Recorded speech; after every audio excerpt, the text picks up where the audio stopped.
Well, howdy there, Internet people. It's Belle again.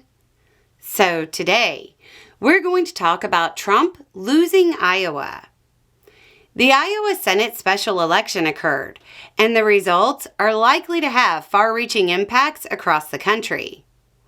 Democrat Caitlin Dray won the special election called to fill a vacant seat. Her victory has major implications in the state, because the resounding Republican defeat ended the Republican supermajority in the state Senate. That's a huge win for Democrats in the state. Dray won with 55% of the vote, while the Republican got just 44%, a 9-point victory. Dray was pretty low-key in her victory, saying, quote, "I'm just really incredibly honored that the folks in Senate District 1 believed in this campaign as much as the team did, and I am looking forward to representing them well." Before the election, she pointed to her key issues. Quote, "Overwhelmingly, the main frustration point that I'm hearing is that we have an affordability crisis, whether that's housing, childcare, or health care. In other words, it's the economy, stupid." So, why does this state Senate seat in Iowa matter nationally? The district voted for President Trump in 2024 by more than 11 points. That's a 22-point swing away from Trump's agenda in mere months, in a district that hasn't had a Democratic senator since 2013. The result isn't a standout. The voters' remorse from Americans is massive. There have been 2 other surprise results with Democratic victory this year in Iowa alone. Ken Martin, chair of the Democratic Party, described what was happening by saying, quote, "They are putting Republicans on notice and making it crystal clear. Any Republican pushing Trump's unpopular, extreme agenda has no place governing on behalf of Iowa families.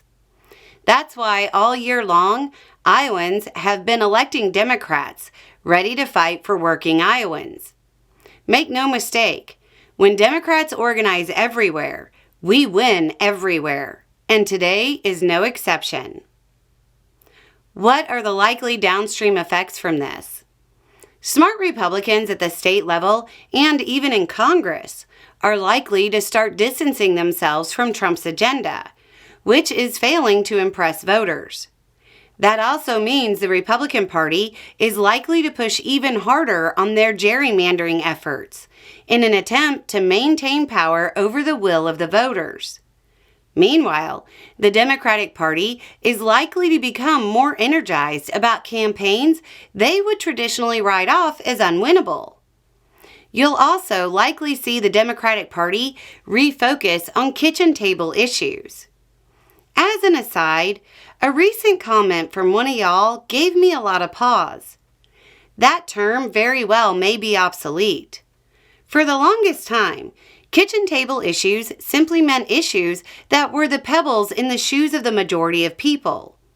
The things that literally everyone could relate to.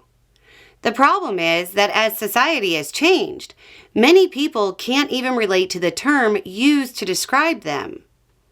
My family tries to eat 1 meal a day together, but I know we're a rarity, even here in an area that is very traditional. When the term we use to describe issues relatable to everybody isn't relatable, that might signal the need for a drastic rethink of terminology.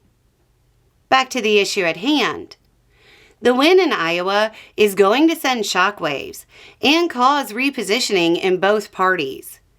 It's one of those seemingly minor events that is going to drastically alter the way those in power proceed. Anyway, it's just a thought. Y'all have a good day.